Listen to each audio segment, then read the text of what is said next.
ఇది stem, ఇది roots. Roots of the plant are below the soil and are the most important part of plant. ఆ roots ఒక plant కి important మరియు ఆ రూట్స్ మట్టి కింద ఉంటుంది. They fix the plant in the ground. Fix అయి ఉంటాయి.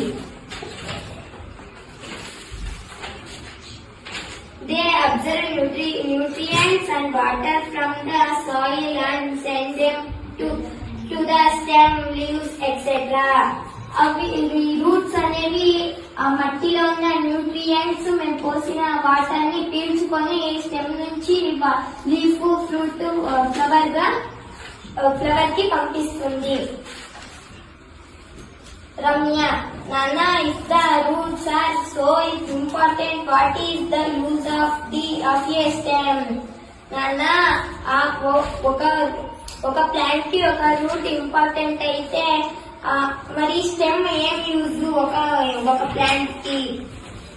Father, the stem carries the water and nutrients from the roots to all the other parts of a plant and supports it.